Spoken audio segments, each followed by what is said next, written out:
Hello everyone, my name is Steve Brown and I'm from Phoenix, Arizona. And the reason why I'm on here today is because I decided to video document pretty much all the recipes that I've come to know and love.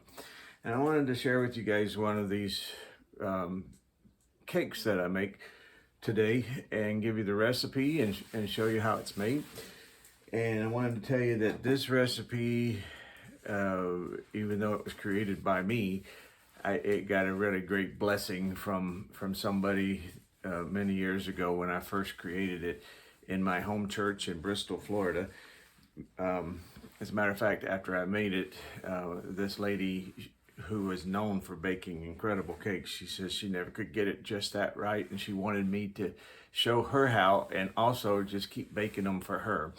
But it's a sour cream pound cake is all it is, and sometimes I add coconut to it. I don't think I'm going to do that this morning, but I just want to take you through the process of how I make it. And so welcome to my home, and hopefully this will all work out again this morning. So the first thing I do, if I can bring you a little closer here, is in my mixer bowl, which I have right here. I've got to find a way to do this right. Well, that's not it.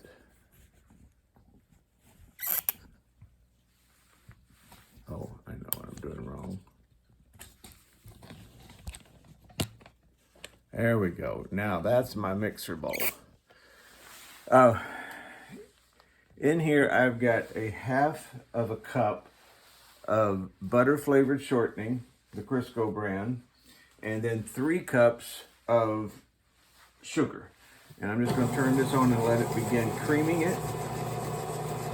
And I always use the paddle mixer or the paddle on this mixer when I'm making cakes, because if you use the whisk, which is this little thing right here, you run a real risk of making the cake very spongy.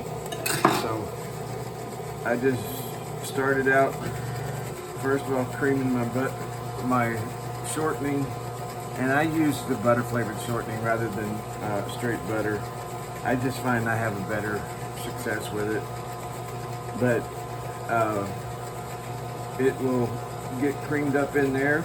And then the very next thing that I do is I have 7 eggs here that I've separated. So I have 7 yolks in here, and I add 1 yolk at a time, and the whites are over in another bowl from these eggs. And as it mixes that in and I see that it's getting good and mixed, then I add in another yolk and another one,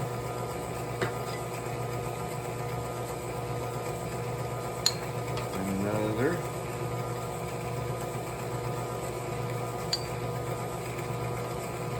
another,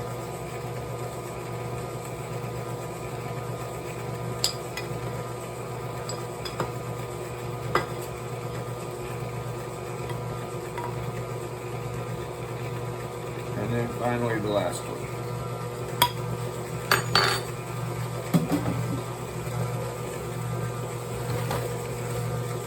Now, that's starting to mix around pretty nicely there. The next thing I add into this, first of all, I just stop it. And the next thing that I add in here is I don't have one of those small things of sour cream this morning. I've had this one here, so I'm just going to put in what I consider to be about a cup of sour cream into the mixture. And I'm just looking at it right now just to see. If you don't have a cup, whatever you have, just put in. You can also, if you don't want sour cream in there, you can actually use buttermilk and get almost the same flavor out of it. So I've got that in there now, and I'm going to now mix that around and make sure it's all incorporated very well.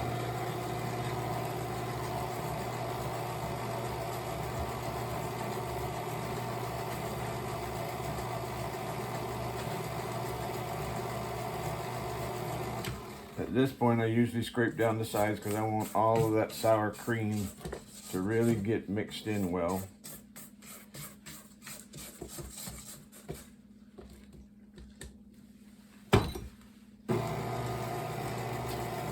Already tasting good.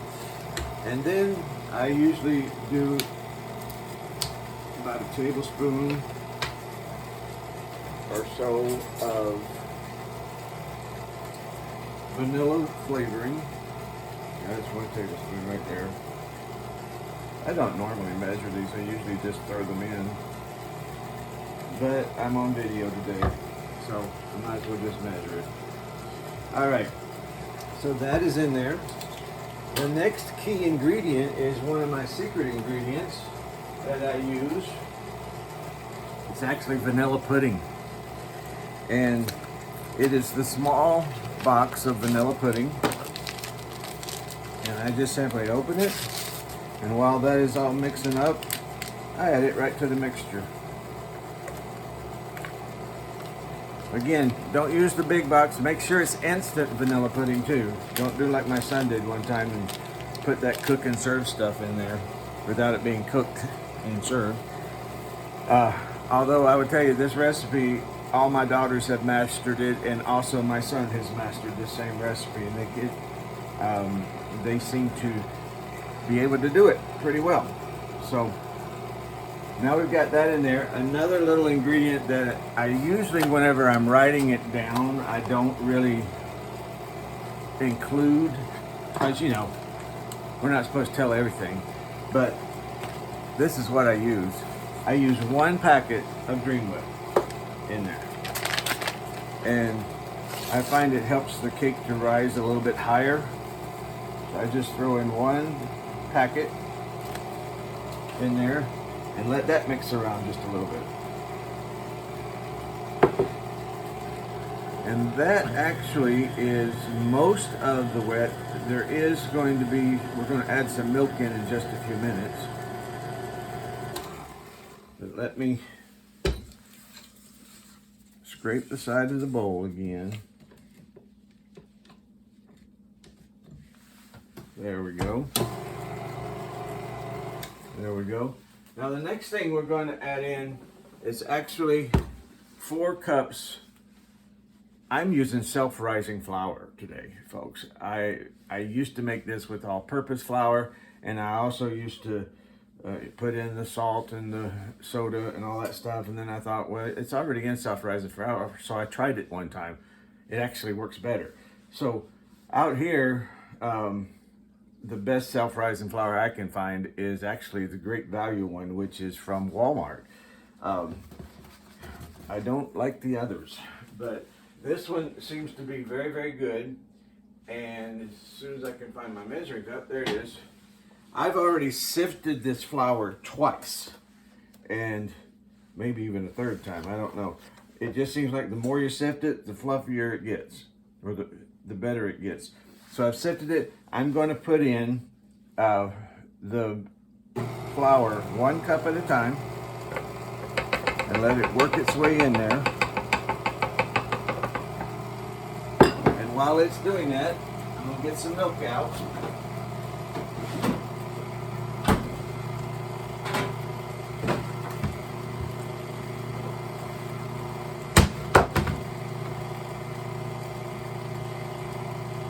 Fill that up with this is whole milk, but you can use whatever you want. All right, that 1st cup has now incorporated in there of flour, and I'm just going to drizzle in a little bit of milk. There, let that work itself in there, and then go get another cup of flour, or so much. Turn that off, put the flour in, turn it back on. And as that works itself in there and you get to see it pulling together again, then you'll add a little bit more of your milk. And I usually use about a cup of milk in these cakes, but I did, as you notice, I did not measure it this time.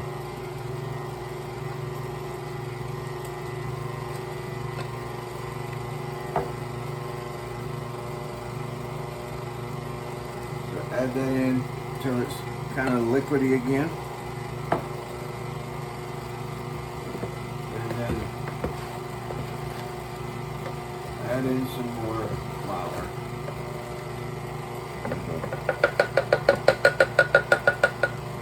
Throw in and put the rest of it in here.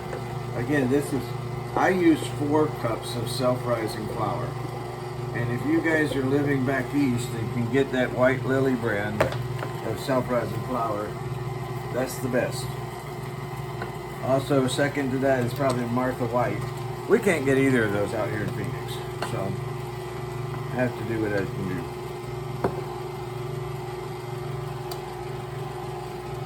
All right, it is now looking pretty good. And I just keep drizzling some milk in there until it starts to look more like a cake batter. Now, a lot of people like their cake batters to be very thick on a pound cake. I find though that on this particular recipe, it's going to thicken up itself because you already got some instant pudding in there. So keep the batter as more like regular cake batter as much as you can. And by doing that, you really can just do that by adding the milk. Now, I'm going to speed that up just a little bit. And then I'm going to scrape it back down again. I can already tell that's going to be a good batter just by putting my ladle in there. Or whatever this is, this spoon.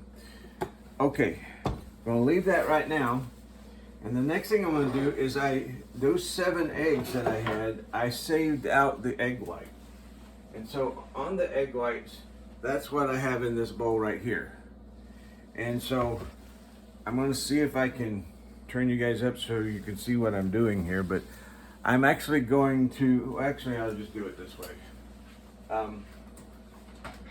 I'm going to whip up these egg whites so that they're really fluffy and will do well. Now, obviously I can't do it in that bowl because I'm still using that one. So I'm going to go out my hand mixer and do that. I found one of the ways is, first of all, start with room temperature eggs. It really helps. And egg whites. But also, if you can find yourself a little bit of cream of tartar or baking powder or something like that, it really helps you to get some good stuff on there. And of course I had my cream of tartar somewhere, but at least I have baking powder. It doesn't take a lot, but I'm just going to show you. I'm just going to add in probably, what does this say, 1/4 teaspoon of baking powder to the egg whites. And turn it on.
Those are pretty good.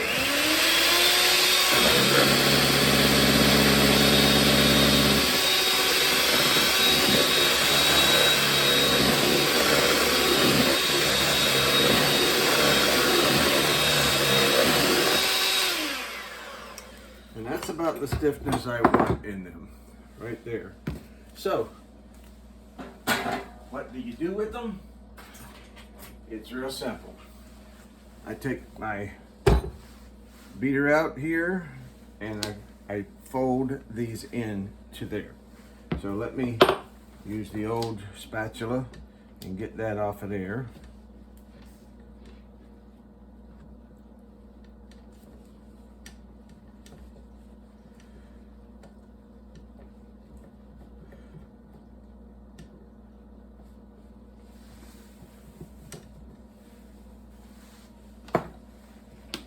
And then you just simply pour your egg whites right over the batter.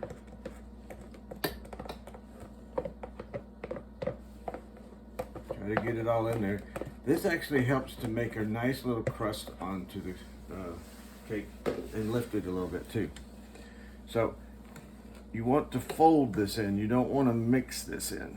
So you can just use a different spatula and come in and just roll it around and fold it until all of those egg whites are in the batter. And it doesn't take too long.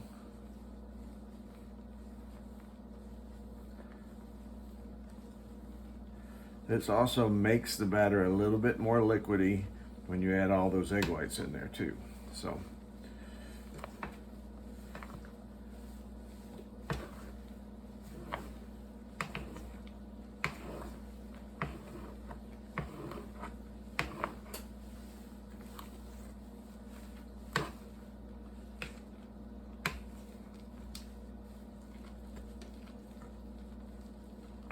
there we go. Now it's starting to look good.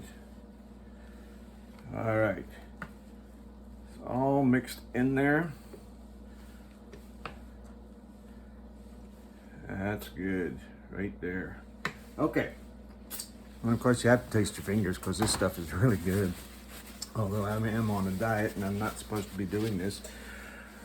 But it is what it is. So I'm going to turn the camera up a little bit so you can see me a little bit. I think I'm going to do that. Come on, camera. Okay. So, we have our batter made now. All we have to do is place it in one of these pans. This is a very deep,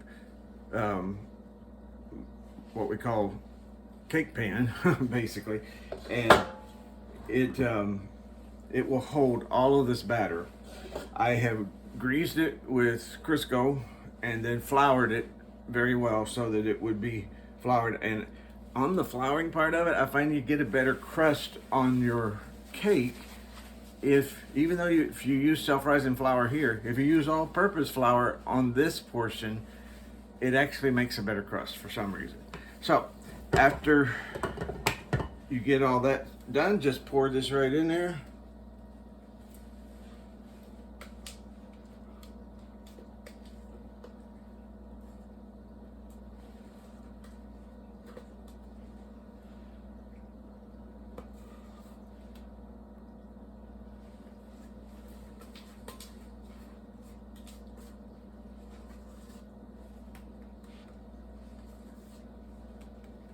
Now, a lot of people say, oh, you shouldn't be making a cake with self-rising flour or even all-purpose flour. You should make a cake only with cake flour. I don't like that.